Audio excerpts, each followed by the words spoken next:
You're watching Newsroom on SABC News. It's a warm welcome from Johannesburg here in South Africa.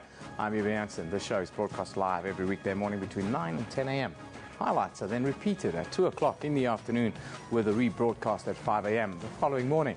We also stream live on YouTube between 9 and 10 in the mornings, that's in the week, with our entire show available on our YouTube channel all of the time. That means you can watch it at your leisure, anywhere, anytime in the world. Today, we look at the rise and the history of political intolerance in South Africa.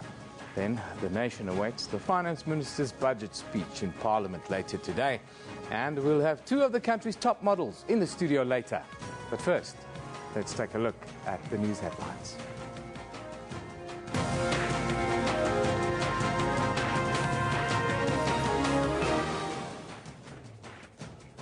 Finance Minister Pravin Gordhan will today present his 2014-15 budget speech in Cape Town. The Finance Minister will have to reassure South Africans that government is still on track on promises made on key aspects of the economy. These include significant budget allocations to sectors like education, health, infrastructure development and security, amongst others. The total budget is expected to come just over a trillion rand, that is. The IEC will be holding a meeting today with various political parties to discuss the election timetable. Yesterday, voter registration for South Africans ended as the May 7 election day approaches. The IEC issued a stern warning that parties that will be participating in this year's elections not to engage in any political intolerance during campaigning. 189 political parties have registered with the IEC. And media houses have welcomed a High Court ruling that allows parts of the Oscar Pistorius murder trial to be broadcast live. The media will be able to broadcast certain parts of the Oscar Pistorius murder trial, but under conditions as set out by the court. Pistorius is accused of shooting his girlfriend, Reva Steenkamp, at his home on Valentine's Day last year. The trial starts on Monday, the 3rd of March. Political intolerance has manifested itself within the South African political landscape through the years of apartheid. The Liberation Force was furious, fought against it, and it became ingrained in our social fabric. It continued in the 1980s and early 1990s through the homeland system, especially in KwaZulu-Natal, as well as during the 1994 pre-election violence on the East and West Rands, leaving deep scars that seem to not have held. Incidents of political intolerance have recently been recorded in the province of KwaZulu-Natal as political parties campaign ahead of the 2014 elections. Political analyst Imran Bacchus talked to SABC's Renee Heine in Durban on the history of political intolerance in this country.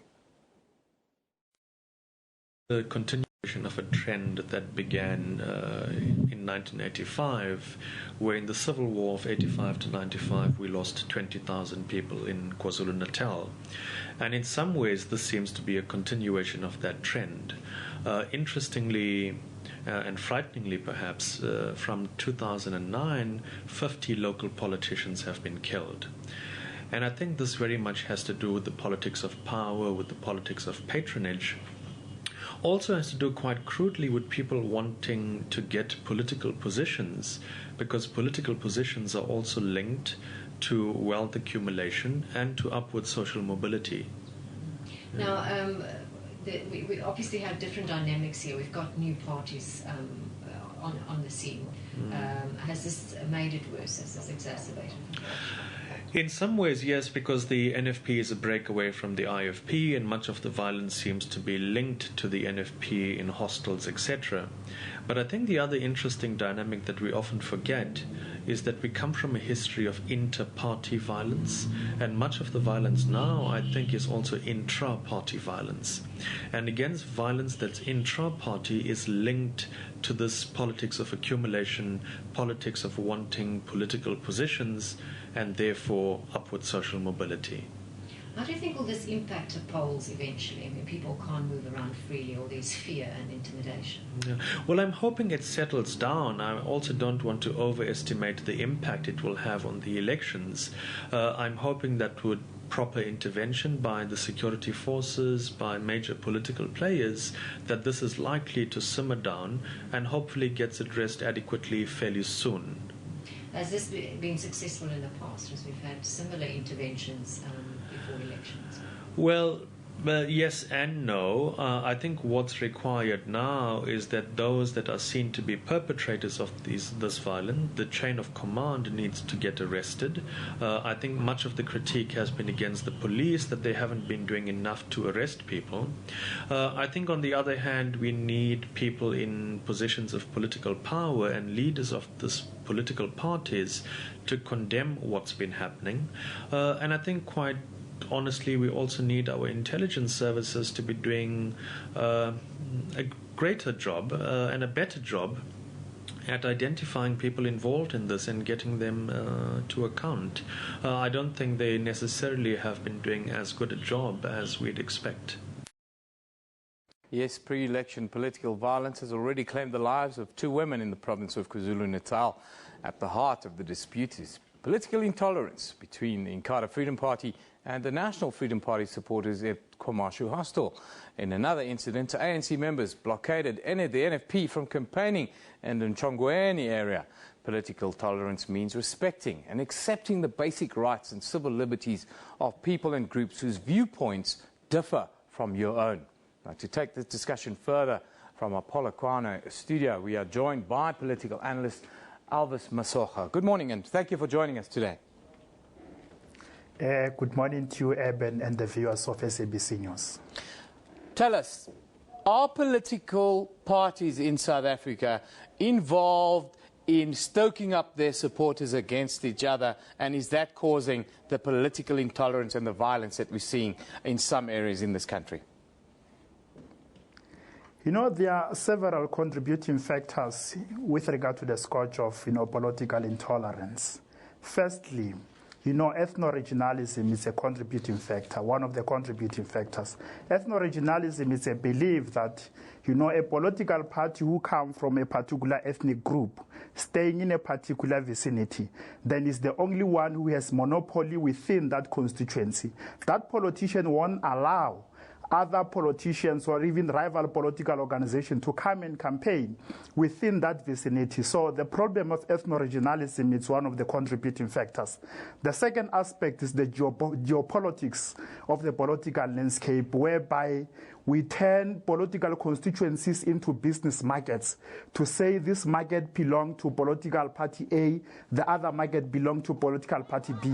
And if members on the ground start to see somebody coming from another political party wanting to campaign in this market, that's where the problem arises. But the last, contributing factor is, paralysis of leadership. Because in many cases where there have been harassment of other politicians, you find that leaders are aware of those kind of issues and they don't even take decisive action. A simple example. Last month, the EFF and Julius Malema were prevented to campaign in Nkandla, but the KwaZulu-Natal ANC leadership never take any decisive action against such members. There was an altercation between the ANC members and DA members, some weeks ago. We've never had the leadership of the DA or the ANC taking decisive actions against their members. So there is this paralysis of leadership in order to stamp out that kind of a scourge we call political intolerance. We see a lot of shootings happening in the political landscape in KwaZulu-Natal, especially. What role does greed and positioning for jobs have to play in this? This is how it originates. Usually, a top politician will have his own loyalist and will make some promises to the loyalists that as long as you make sure that no one will come and trespass or intrude in our constituency, then you will receive, various perks and benefits. Yeah. For example, tenders, nice jobs. Only if you make sure that no one from outside will come and penetrate our constituency. That is why you find ordinary members on the ground who are prepared to hurl stones and bottles at any person who can try to penetrate that constituency. Usually the instruction comes from a top leader. That is why where there's been harassment, even political assassinations, you'll find that some leaders of that political party are aware of the plans that were made before the assassination of a particular leader. That's why I'm saying there is unwillingness on the part of our political leadership in the country to stamp out political intolerance, because if they can talk about, the dangers of intolerance in their meetings, they include political intolerance in their policies, I think it will demonstrate, political leadership on their part.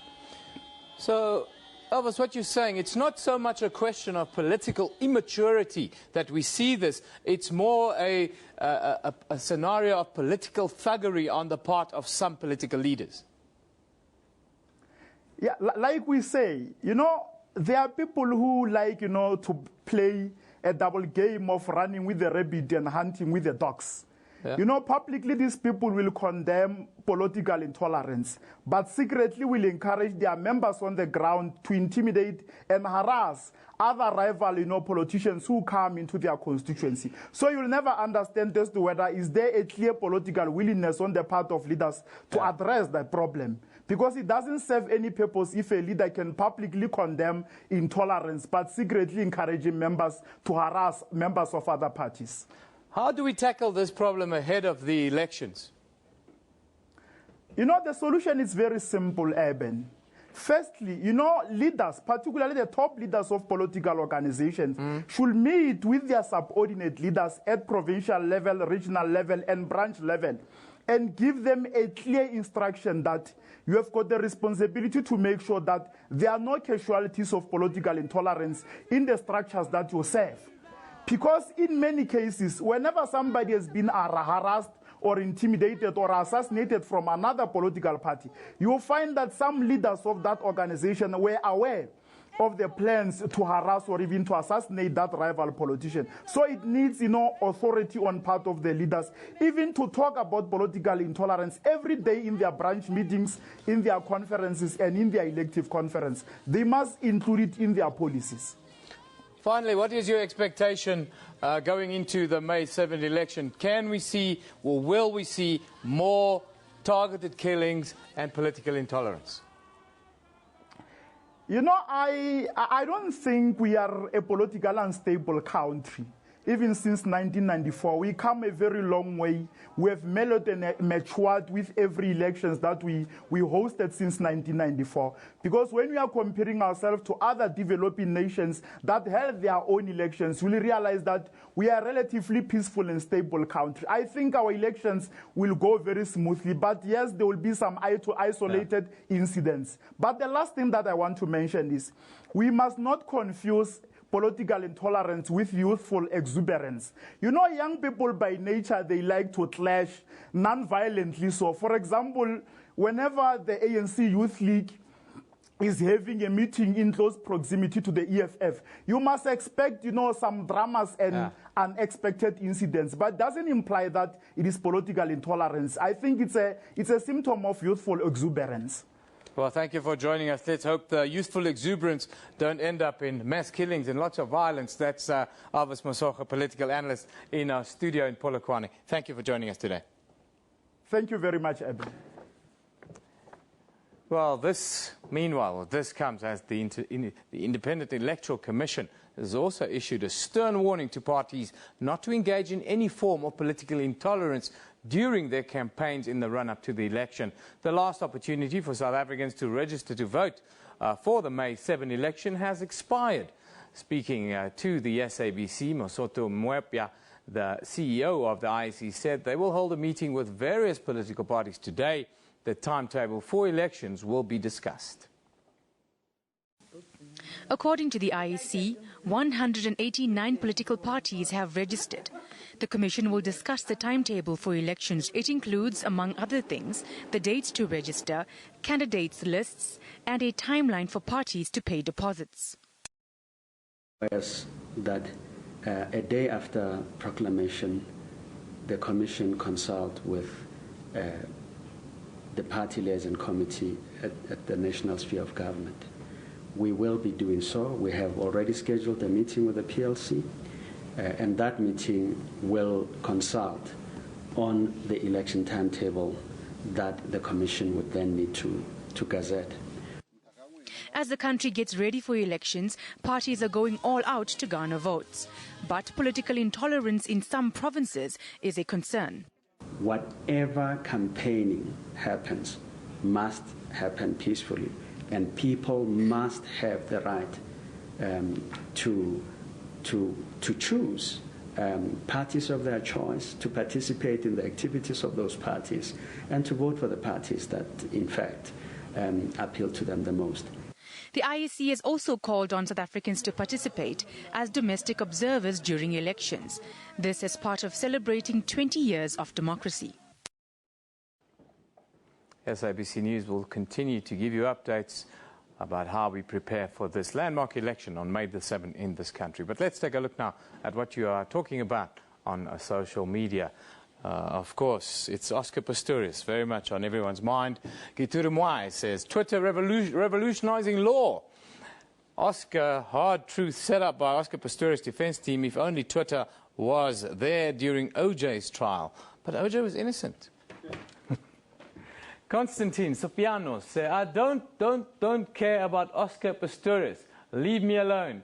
Well, you're going to have to go on a news diet for about 2 months, Constantine. It's going to be very difficult. Sozan Gubeni says, if Oscar Pistorius did not kill his fiancée, why should he fear public broadcasting of his murder case? Viva media freedom, viva, Soza says.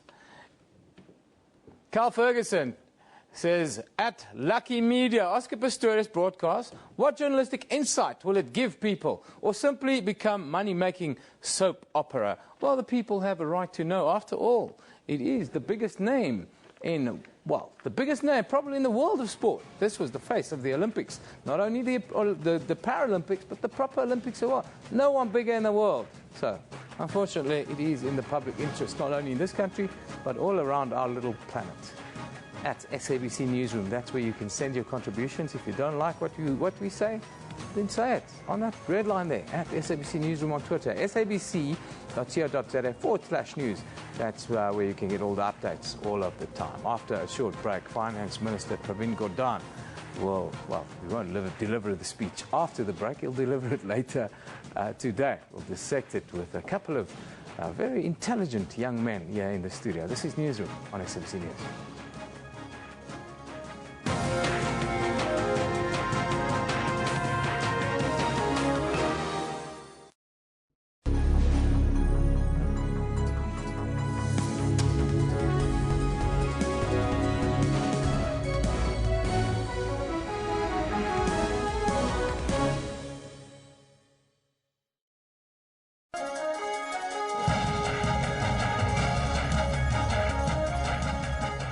Sometimes a lot of people, in fact, do not have access, firstly, to palliative care. Secondly, even if they do, they, So what? Do we just kill them if they don't have access to palliative care? I think she's actually crucifying my question, with all due respect.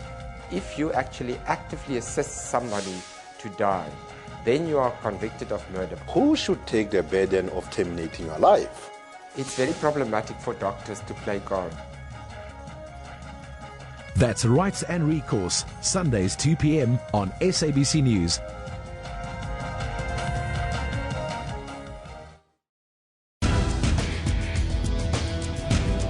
Gaming enthusiasts, including us here at Network, indulged in over 80 exhibits that included the Xbox One and Nintendo. Visitors also got to try out PlayStation 4 computer entertainment system, which was unveiled at Rage 2013. I just came here to see the Xbox One and the PS4, see which one I'd buy.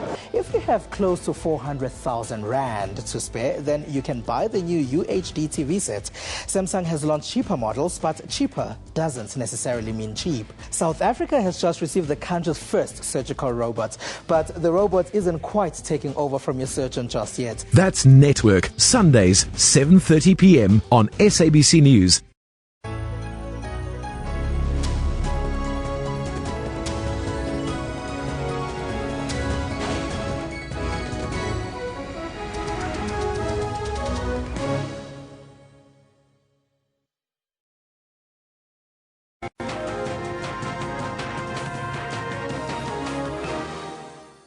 Welcome back. You're watching Newsroom on SABC News. Finance Minister Pravin Gordhan is set to present his 5th budget speech to Parliament today. Investors are eagerly waiting to hear if conditions will be conducive enough to continue investing in South Africa. Gordhan is expected to aim to convince credit rating agencies that he is not about to loosen the purse strings ahead of South Africa's general elections on May the 7th. Now in studio to talk to us about the expectations of, firstly, the South African Chamber of Commerce and Industry. We are here joined by the policy consultant, Pittman Roos. Good morning, Pittman. Hi. And then also on his right-hand side, the General Manager of Customer Solutions at Old Mutual Corporate, Craig Aitchison. Good morning, gentlemen. Thank you for joining us. Good morning. Hi. A landmark day again, Pittman. Let's start with you. It's an election year. We know we've been on about this election thing for a little bit. Will the Minister come with an iron fist or a velvet glove today? You know, the National Treasury is really good at their job. Over the past 20 years, they've convinced us all that they're not taxing us too much or not spending too much money. So if I had to choose between one of the two, I'd say it's a velvet glove. You know, the iron fist inside the velvet glove, of course. The iron fist inside the velvet glove. Right. Is that going to be... That's the reality. That'll be the reality of today. That's scary, actually. But let's talk about appeasing the masses. Will that be pretty much the gist of it today? Look, I think part of the challenge the Minister has is he's got to have a bit of good news for the short term. Give us some reason for hope.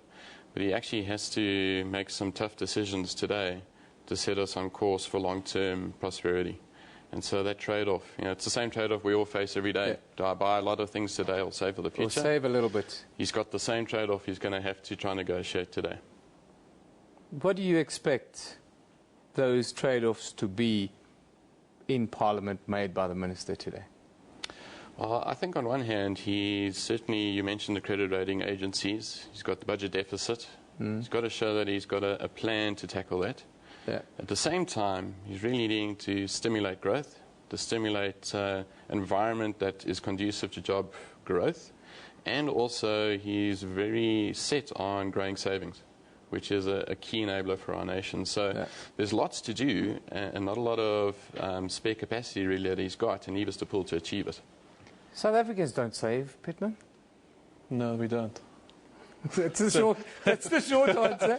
Look, the problem is that we always talk about the investment savings deficit. Yeah. That means that we need outside funds to drive our economy. Yeah. So this budget speech, like all the rest, but I mean this one in particular, needs to show foreign investors that South Africa is a stable economy. And one way to do that is to give a commitment towards halting the increase in the budget, in the government debt to GDP ratio. Yeah. You guys at the Chamber of Commerce, you want him to improve business confidence. What do you want him to talk about later today? Well, I mean, exactly that is that when a foreign investor, or a domestic investor for that matter, looks at South Africa, decides to put their money here, they look at the cold hard facts. They don't really listen to what the Minister says about social equity and social justice. Yeah. They want to see what is going to happen on our balance sheet. So we want that commitment. It's true that South Africa's government debt to GDP is not really high, internationally speaking, but it's about the trend. It's about where we're going to be in the next 5, 10 and 20 years. So that kind of commitment is really important. Now, there's two ways to do that. You can either tax more or spend less. Yeah. And we would hope that he would spend less. Do a bit of both, maybe. No. It's not going to happen. Fiscal discipline always comes up when we talk about this. Spend less. Are we going to see another tightening of the belt for officialdom and that sort of thing a little bit later today? And what other areas of fiscal discipline do you expect him to touch on? Look, I think one encouraging sign that we've seen is that there certainly seems to be evidence already of some belt tightening. And if we look at particularly government expenditure, that has slowed down, or the growth of it has slowed down. So we'd love to see that trend continue. Certainly, you know, in many ways, government sets the example now of what the standard is and what we mean by discipline. Yeah. So the more that the Minister is able to control that, he's setting the tone for the rest of us then to follow. Can I add to that? Yes, please. In the MTBPS, at the end of last year, the minister made some very positive remarks about cutting luxury spend for senior government officials. Yeah. Cars. Yeah. Well, I mean, the jets, 530D BMW, hotels, alcohol, that kind of thing. Yeah. The reality is that South Africa runs a 150 billion rand deficit. I don't think only cutting that is going to solve the problem. There needs to be a serious look at where we are spending our money and how we can stop that spending. One of the biggest liabilities at the moment is the public sector wage bill. Yeah. It's basically civil servants' pay. And it's growing to unsustainable levels. That should be the target of cutting down. Did you see the manifesto launch of the EFF over the weekend? They're talking about doubling the public service wage bill. What do you say to that then? Well, they also propose nationalising the banks and everything else. So, if I may say so, it's not really credible economic policy. There we go. Let's move away from that to the hard matters of today. I'm sure there are a lot of people. The man in the street, Craig, is out there thinking to us, like, I'm going to pay more for cigarettes. I'm going to pay more for my whiskey. Is that going to be the case again today? And how will this budget really affect the man on the street in his pocket today, this speech? Look, I think it's usually one of the highlights of the budget speech when the announcement's made about the so-called sin taxes. Yeah. And we hear what the increase is. I'm sure that the minister won't disappoint us there. And we'll have the usual cheers in Parliament, probably echoed by some moans from the man on the street. I think we can also expect at least a little bit of relief for bracket creep and that kind of thing. Yeah. I think there will still be a little bit of space for that, but probably not too major, so that's useful. And then what we're also looking for are signs at least of government's intention around things like savings. They certainly have been talking about addressing our savings problem. We said if we're spending too much, then the opposite thing you should do is spend less and save more.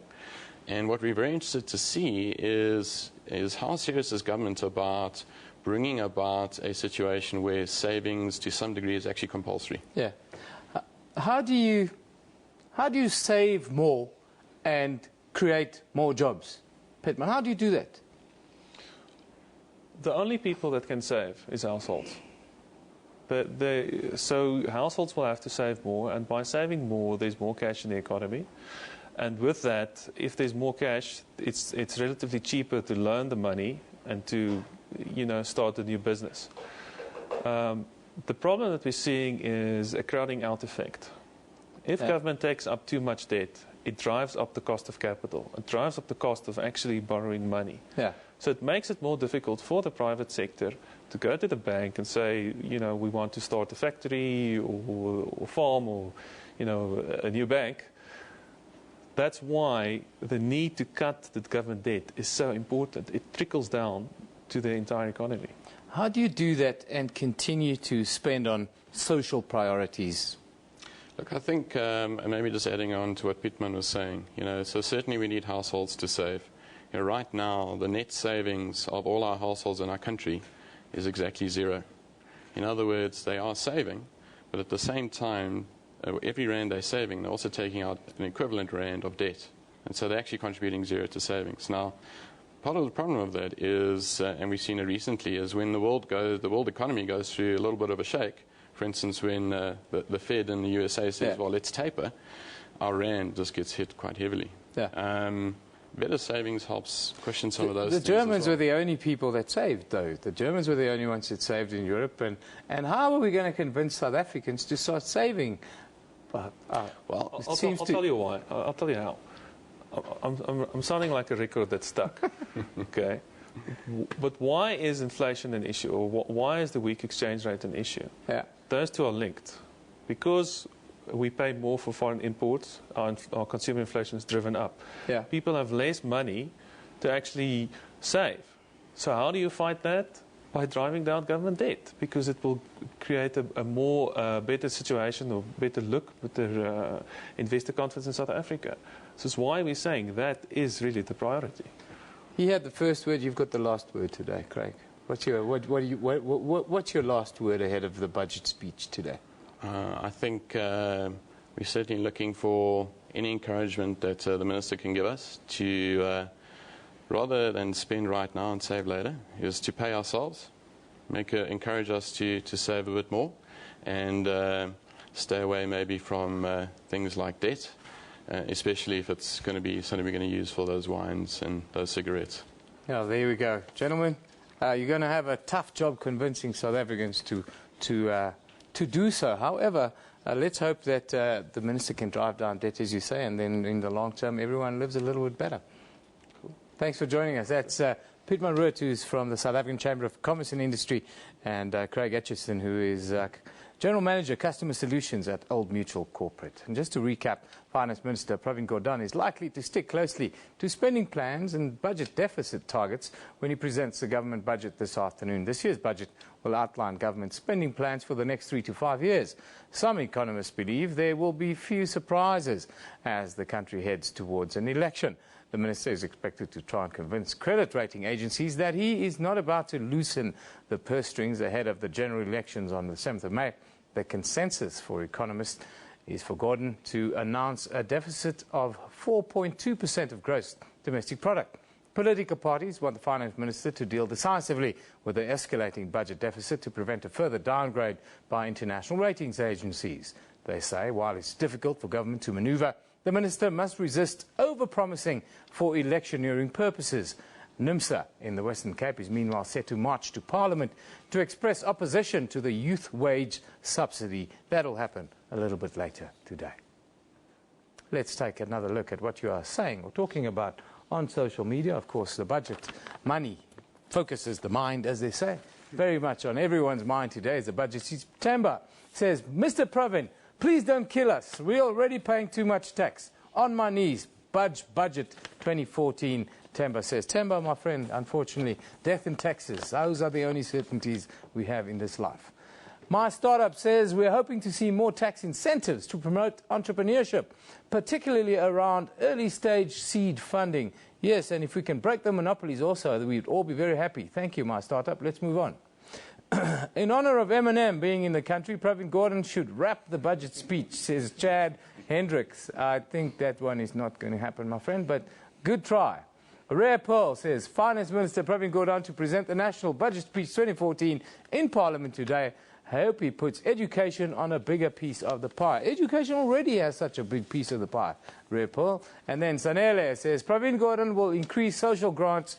That is a given. That is the freedom that we all are paying for right now. At SABC Newsroom, that's where we live, yes. sabc.co.za, that's where we want you to go to see at /news all the latest updates from all around the world. After a short break, we look at democracy in the workplace. Is there such a thing? And then we'll also have two of the country's top models in the studio with us, so it might just be something to look at. This is Newsroom on SABC News.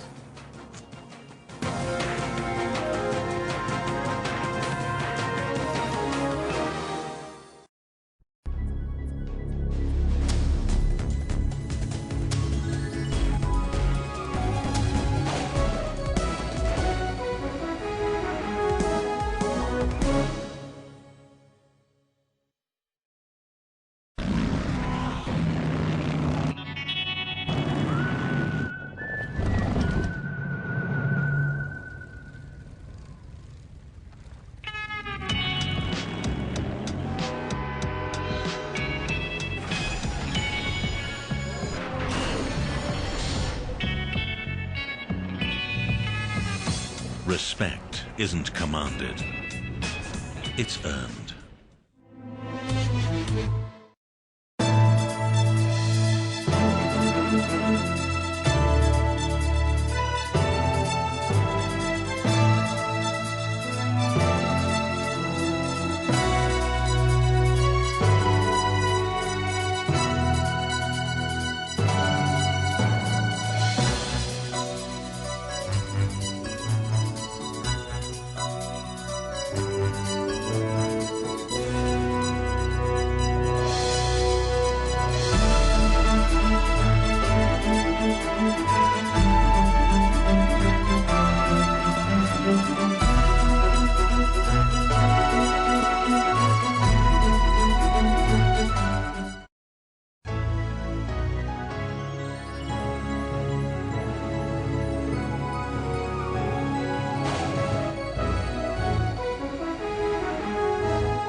Finance Minister Pravin Gordhan will today present his 2014-15 budget speech in Cape Town. The Finance Minister will have to reassure South Africans that government is still on track on promises made on key aspects of the economy.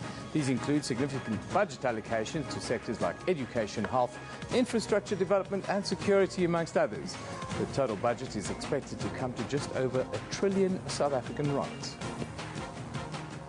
The IEC will be holding a meeting today with various political parties to discuss the election timetable. Yesterday, voter registration for South Africans ended as the 7th of May election day approaches. The IEC issued a stern warning to parties that will be participating in this year's elections not to engage in any form of political intolerance during their campaigns. 189 political parties have registered with the IEC for this year's election. And media houses have welcomed a High Court ruling that allows parts of the Oscar Pistorius murder trial to be broadcast live. The media will be able to broadcast certain parts of the Oscar Pistorius murder trial, but under conditions as set out by the court.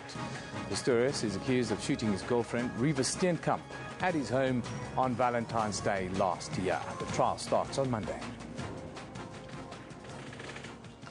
The Cape Chamber of Commerce says the strike problem in the country can be solved by bringing more democracy to the workplace. Chamber President Janine Myburgh says workers are the ones who lose their pay when they go on strike, so they should be given a better opportunity to express their views. She says this can be done by allowing workers to take part in a secret ballot before a strike begins. Myburgh says there's reason to question whether union bosses accurately reflect the views of their members. The Cape Chamber of Commerce President, well, that's Janine Myburgh. She joins us now in our Cape Town studio. Good morning, Janine. Thank you for joining us. Good morning, Eben. Democracy in the workplace, it sounds almost like a little bit of a misnomer. What is your position on it? Well, Eben, we'd like to see democracy entrenched in the workplace. Currently, the majority union would have 51%, and that would be the union that would be negotiating with the bosses or the employers. That leaves 49% that doesn't have a voice. It means that they don't have a voice whether they want to strike or whether they don't want to strike. It also means that union bosses need 51% of their membership to agree to a strike. In other words, it whittles down to 26% of the workers deciding for 74% of the workers as to whether they should strike or as to whether they should not strike. There was recently at NEDLAC, there was a decision taken by the Department of Labour, COSATU and Business that ballots would be brought in to our legislation. When this came to Parliament, this was unceremoniously left out. Now, Janine, when you talk about giving workers rights within the workplace to decide for themselves and not just follow the lead of their union bosses in this case, how do you see that happen? Do you have a process that you can use to deal with this kind of culture? Well, surely democracy, we fought for democracy for so many years, and democracy within all the workers, not just the union members, to determine whether they would want to strike or not, would be addressed by the fact if there was a secret ballot, and this would also address the intimidation which we are very much aware of when strikes take place, where workers are forced to strike, even though they may not want to strike. How do you keep union leaders accountable during strikes? Well, we've had recent legislation where union leaders are held accountable now, because it's unfortunate that union leaders decide to strike, and then when there are strikes, there are a lot of violence, lots of loss, and the loss is often to the people that aren't at no fault. So someone should take responsibility. With position and power, you should have responsibility. So it's important that if there are strikes, that the unions ensure that there is a discipline in these strike processes. How would you deal with the current strike scenario we've got on the mining sector in South Africa? Well, it's very unfortunate, Eben. I firmly believe that the people that really do suffer are the the mine workers, they most of the time do not get paid. There's a vicious circle when they have to borrow money to put food on the table. The mine bosses lose money, and we lose a large amount of taxes as well. If there had been a strike ballot to ensure whether everybody really want to do strike, I think business would take it much more seriously as well. Finally, your views as the Chamber of Commerce in the Cape. Is it too easy to strike in South Africa right now? Yes, definitely. We believe that this is a decision that must be taken responsibly, and it will only be taken responsibly if people are held accountable for the decisions, as well as that they know that they have the mandate of all the workers. Janine, thank you for joining us this morning. It's a discussion that we could continue for quite a bit, but we run out of time. Thank you once again for joining us. That is the Cape Chamber of Commerce President, of course, the Cape Chamber of Commerce President, Janine Myburgh, who joined us from our studio in Cape Town. Sea Point, to be exactly. Finally, Top Model Worldwide Search is the leading international premier model search. Now, the grand South African finale was held earlier this month, and, well, in studio today, well, we are joined by two of the most beautiful people in the country. 20-year-old Neralda Andreka, is that right? Yes. Yeah. And 24-year-old Javier Guru Mlelana, is that right also? No, Xavier. Xavier, not Javier. Yeah. Xavier. See, I'm allowed to get the occasional one wrong, Xavier. But congratulations, firstly, on winning the competition. Let's start with you, Xavier. Just tell us about the competition here in South Africa and the detail of how it worked and what sort of transpired. You mean the top model competition? Yeah. For me, basically, it actually changed the whole perspective about how this modeling competition is done. Most competitions, they don't actually give you the room to grow and also understand the industry. Basically, we've been focusing too much on pageants, and Top Model came along and then guided us into the line of fashion, the whole entertainment industry. You know, it actually gave us a green light. Yeah. So I believe it's something that will also open a lot of people's minds, and they can see. We've got some pictures up of the competition. Tell us about your experience, Neralda. I mean, 20-year-old, you must have met a lot of new people, and must sort of open your eyes to a whole new world, I would think. Yes, it's still very new to me. I only recently started with modeling, but it was an amazing experience to interact with so many different girls from all over South Africa. Yeah, it was amazing. Like, all the experience we got for high fashion ramp modeling, and just like you said, it's not about pageants anymore. It's like South Africa is coming on to a more international level of fashion and modeling. Xavier, you'll be traveling to London now to go and do the international competition. That's right. Tell us about the expectations that you have. Basically, for me, it's all about the experience. And also to just, what's this word that I'm running away from? You know, when you have exposure. Yes. So that I can experience the full length of fashion modeling, and hopefully I can be scouted by one of the greats there, and then they could say, here's an opportunity for you. Because I believe that I'm going to do my best the same as I did here. So those are my expectations, just to get something out of it. End of the day. Let's look forward to the trip to London, a big international competition. Same scenario, I would think. Yeah, I can't wait, just for the exposure, right? And especially because I only started modeling now, so to get that opportunity to go overseas and, exposure, and it's going to be an amazing experience. You've had some international experience, Xavier, I understand. Yes. Tell us about that a little bit, and then also tell us, if you could choose to work in one country as a model for the rest of your life, where would that be and why would that be? Okay, must I start with my international experience? I traveled to Dubai to do a promotional work for fashion shows, and the experience was amazing, that I can tell you. And then I traveled to Australia too to do the same thing. I would say I experienced different cultures from both countries, but I would prefer to go to, let's say, if I would choose, basically, I would rather go to New York. Because, you know, the culture is much more diverse there, and it's all about entertainment. It's the home ground of entertainment, and that's where it all started, I believe so. Modeling is a much tougher job than what people think it is. For the young people out there who, got the stars in their eyes now and think that it's this, this great job that I want to do, what would your tips be to, the 9, 10-year-olds who are looking at you and thinking, wow, I would like to live your life? I would say I wouldn't let my kids someday start modeling too early, because like if I compare myself to 2 years back, I would say there's a major difference. How I became more an adult, and it's not easy. It's not easy to look and be ready all the time. You have to train hard every day, eat right.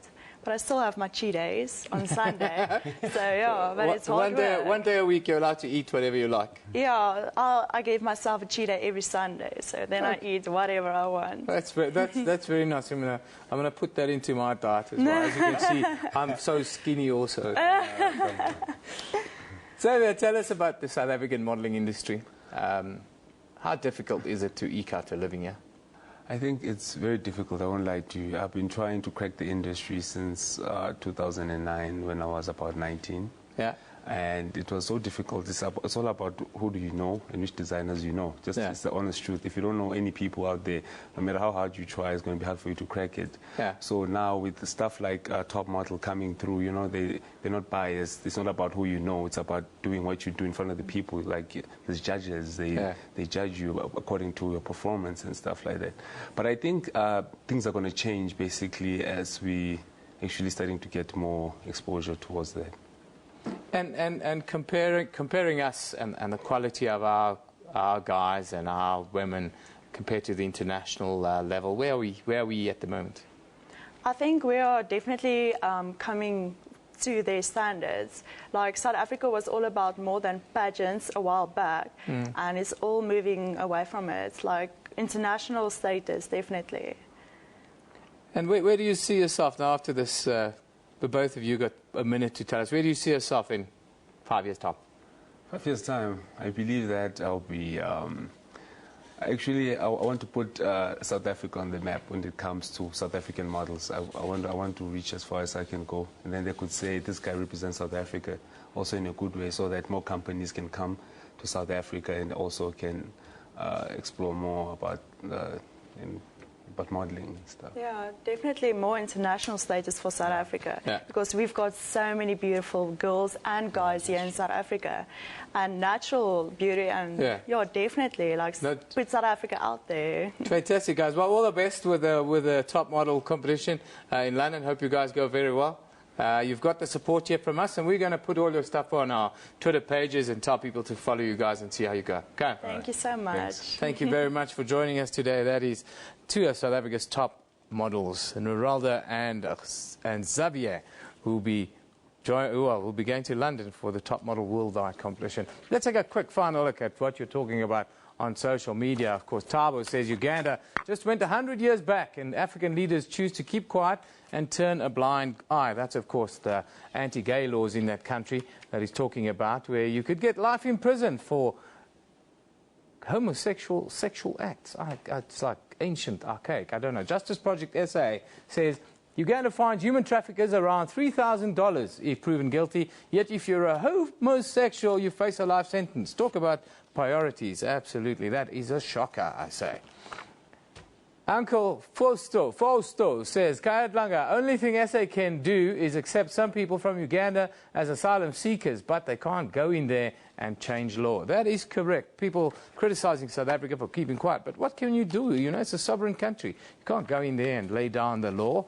As the only African state where discrimination on sexual orientation is outlawed, why is our government quiet on Uganda's anti-gay law? Well, Wayne, I just answered your question. It's a sovereign country.